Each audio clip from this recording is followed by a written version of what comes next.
2 minutes pour comprendre, aujourd'hui EBV ou virus Epstein-Barr et sclérose en plaques, quel rapport? Eh bien c'est la question que je vais poser au professeur Bruno Stankoff, vous êtes neurologue à l'hôpital Saint-Antoine et chef d'équipe à l'ICM. Alors cet EBV, qu'est-ce que c'est et quel rapport avec la sclérose en plaques? L'Epstein-Barr virus, c'est le virus de la mononucléose infectieuse. Un virus bien connu, qui donne de temps en temps un syndrome clinique qui est cette mononucléose infectieuse, une sorte d'angine un peu fatigante, et qui infecte la majorité des sujets jeunes. 95% de la population est infectée.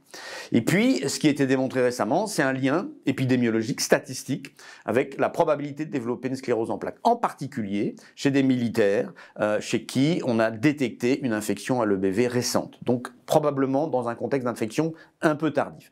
Et ce qui a été démontré, c'est que le risque ou la probabilité de développer la sclérose en plaques était multipliée par 30 environ quand ces sujets faisaient une infection tardive à EBV. Donc il y a un lien qui fait envisager que l'infection par EBV n'est pas la cause, puisque la majorité des patients ou des sujets infectés par l'EBV ne va pas développer la sclérose en plaques, mais sur ce terrain d'infection à EBV, il y a probablement la possibilité de développer une sclérose en plaques avec d'autres facteurs qui se surajouteraient.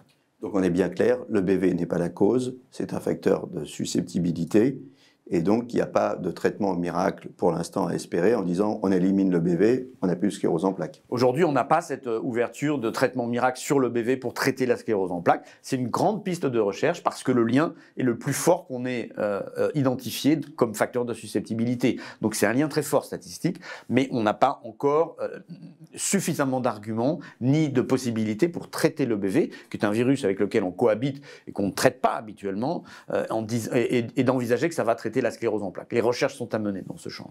Voilà, donc les recherches sont à mener. Il y a des pistes encourageantes, mais encore une fois, pas de traitement miracle pour l'instant. Donc on suit ça de près, mais pas de faux espoirs. Nos émissions vous plaisent, alors aidez-nous à faire grandir la chaîne. Pour parler santé au plus grand nombre, partagez, likez, abonnez-vous.